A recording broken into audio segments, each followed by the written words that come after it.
मित्रांनो, 22 एप्रिलला जेव्हा काश्मीरच्या पहलगाम इथे त्या आतंकवाद्यांनी ज्या प्रकारे आपल्या भारतीयांना शोधून त्यांना टार्गेट करून त्यांचा धर्म विचारून आणि महत्त्वाचं म्हणजे केवळ पुरुषांना टार्गेट केलं आणि त्या हल्ल्यांमध्ये त्यांच्यावरती गोळीबार करण्यात आला, अगदी तेव्हाच ठरलं होतं की येत्या काही दिवसामध्ये काहीतरी अत्यंत मोठं आणि अत्यंत भयानक होणार आहे। यातच आज संपूर्ण भारतामध्ये म्हणजे 7 एप्रिलला मॉक ड्रिल होणार या विचारानं गाफील असलेल्या पाकिस्तानातील 9 दहशतवादी तळावरती काल रात्री 1 ते 2च्या दरम्यान भारताने मिसाईल टाकलेत। हा 22 एप्रिलचा बदला म्हणून भारताने पाकिस्तान विरोधात ऑपरेशन सिंदूर लॉन्च केलेला आहे आणि या हल्ल्यानंतर पाकिस्तानात आता इमर्जन्सी सारखी स्थिती निर्माण झालेली आहे। थोडक्यात काय तर त्यांची पळताभुई थोडी झालेली आहे। आतंकवादी अड्डे होते ते सुद्धा आता या हल्ल्यानंतर अक्षरशः मातीमोल झालेले आहेत। पाकिस्तानातील लोक भयभीत झालेले आहेत, घाबरलेले आहेत, इकडून तिकडून सैरभैर फिरताना दिसत आहेत, हिंडताना दिसत आहेत। आता या हल्ल्यानंतर पाकिस्तानमध्ये काय परिस्थिती आहे, हा हल्ला कुठे झालेला आहे, या सगळ्याबद्दल अगदी सविस्तर जाणून घेऊया आजच्या या व्हिडिओतनं। तर नमस्कार मित्रांनो, मी रीमा माझ्या या यूट्यूब चॅनलवर तुमचं खूप खूप मनापासून स्वागत करते।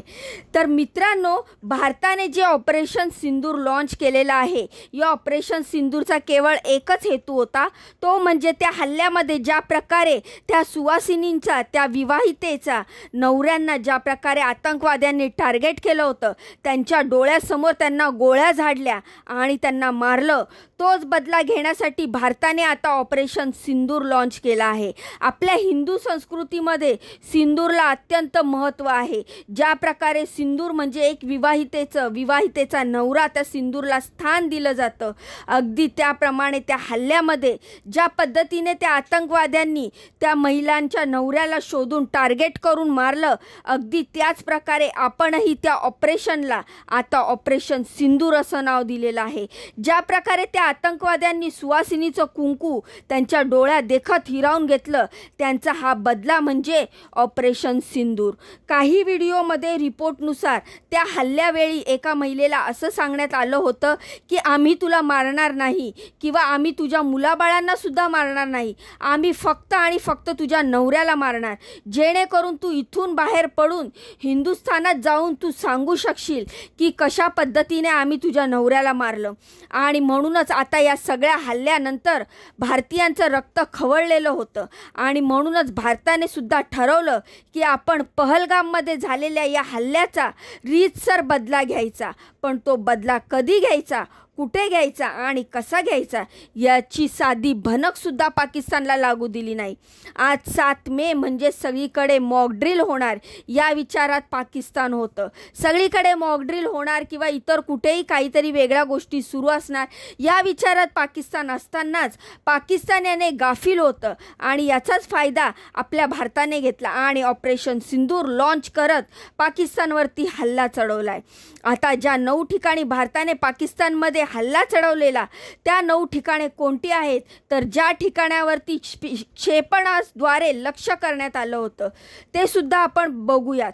पहिला आहे भवालपूर, आंतरराष्ट्रीय सीमेवरून सुमारे 100 किलोमीटर अंतरावरती असलेलं हे जैश ए मोहम्मदचं मुख्यालय होतं, जे भारतीय सैन्यात आता अक्षरशः उद्ध्वस्त केलेलं आहे, तर मातीमोल केलेला आहे आपल्या भारतीय सैन्याने। त्यानंतर दुसरं ठिकाण आहे मुरीदके, हे दहशतवाद्यांचे अड्डे आंतरराष्ट्रीय सीमेपासून 30 किलोमीटर अंतरावरती आहे। हे लष्कर ए तैबाचे तळ होतं, जे 26/11च्या मुंबईमध्ये झालेल्या हल्ल्याशी निगडीत होतं, जोडलेलं होतं आणि हे तळ सुद्धा आताच म्हणजे कालच्या हल्ल्यानंतर आपण भारत आणि भारतीय सैन्याने अक्षरशः मातीमोल केलेलं आहे।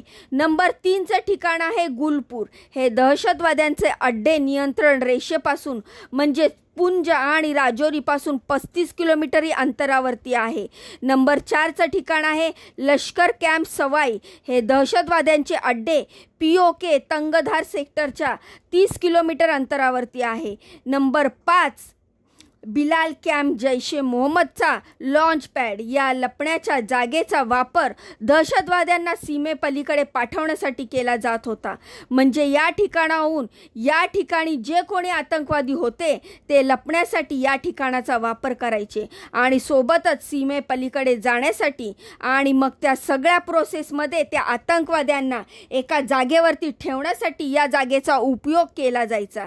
जे ठिकाण सुद्धा आता आपण उद्ध्वस्त केलेलं आहे. नंबर 6चं आहे कोटली, जे नियंत्रण रेषेपासून 15 किलोमीटर अंतरावरती असलेला लष्कर कॅम्प आहे. ते 50हून अधिक दहशतवादी इथे राहू शकतील अशी या ठिकाणची क्षमता होती. तर म्हणजेच काय, तर इथे सुद्धा लपू शकतात अशी या ठिकाणाची क्षमता होती. आता मिसाईल डागले गेलेले नंबर 7चं ठिकाण होतं बर्नाला कॅम्प. हे दहशतवाद्यांचं अड्डे नियंत्रण रेषेपासून 10 किलोमीटर अंतरावरती आहे. नंबर 8 आहे सर्जल कॅम्प, सांबा कटुआच्या समोरील आंतरराष्ट्रीय सीमेपासून 8 किलोमीटर अंतरावर असलेलं जैशेचं हे प्रशिक्षण केंद्र होतं. नंबर 9 आहे मेहमुना कॅम्प. हे सियालकोट जवळ आहे. हा हिजबुल मुजाहिदीनचा प्रशिक्षण कॅम्प होता आणि तो आंतरराष्ट्रीय सीमेपासून 15 किलोमीटर अंतरावरती होता. अशा या 9 ठिकाणी आता भारताने क्षेपणास्त्र डागलेला आहे, मिसाईल डागलेला आहे, हवाई हल्ला केलेला आहे. आता भारत सरकारने दिलेल्या निवेदनात असं म्हटलेलं आहे की कारवाईमध्ये पाकिस्तान आणि पाकव्याप्त काश्मीरमधील दहशतवाद्यांना तळ लक्ष्य करण्यात आलेले आणि याच ठिकाणावरती भारतावरून ती दहशतवादी हल्ल्याचा कट झाला आणि त्याची अंमलबजावणी सुद्धा करण्यात आलेली होती. या हल्ल्यानंतर आता पाकिस्तानच्या पंतप्रधानांनी सुद्धा प्रतिक्रिया दिलेली आहे आणि ते म्हणतात की भारताच्या या हल्ल्यात आम्ही सुद्धा सडेतोड उत्तर देण्याचा पूर्णपणे अधिकार आम्हाला आहे आणि आम्ही भारताला आता या हल्ल्यानंतर जसंच तसं उत्तर देऊ, प्रत्युत्तर देऊ. संपूर्ण पाकिस्तानात लष्करासोबत उभा, संपूर्ण पाकिस्तान हा देश आता लष्करासोबत उभा आहे. देशाचं मनोधैर्य मजबूत आहे.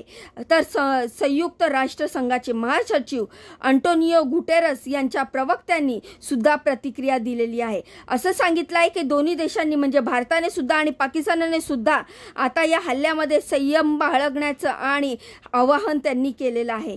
तर मित्रांनो, आता या हल्ल्यानंतर सगळ्या भारतीयांना एकच गोष्टीची प्रतीक्षा कायम आहे. सगळ्यांना असं वाटतंय की भारत आणि पाकिस्तानवरती हल्ला चढवल्यानंतर तो हल्ला एक तर कुठे कुठे झाला आणि त्या हल्ल्यामध्ये नेमकी काय काय झालं, काय काय झालेलं आहे, तर त्या हल्ल्याची आत्ताची अपडेट काय आहे, त्या आतंकवाद्याच्या कंबरड भारताने मोडलेला आहे का, ह्याच सगळ्याचा आता प्रश्न पडलेला आहे. आणि त्याचंच म्हणून सुरुवातीला या हल्ल्यामुळे तिथे काय परिस्थिती होती याचा आढावा आपण घेतलेला आहे. सुरुवातीला या हल्ल्यामुळे एकतर सगळीकडे भीतीचं वातावरण निर्माण झालं होतं. अल्लाहू अकबर म्हणत सगळे आतंकवादी असतील तिथे, पाकिस्तानी नागरिक असतील तिथे, हल्ल्यामुळे भयभीत झालेले होते. रस्त्यावरून इकडून तिकडे फिरत होते. डोळ्यासमोर अग्नितांडव त्यांना दिसत होतं आणि सगळं काही व्हायरल झालेले व्हिडिओमधून समोर आलेले.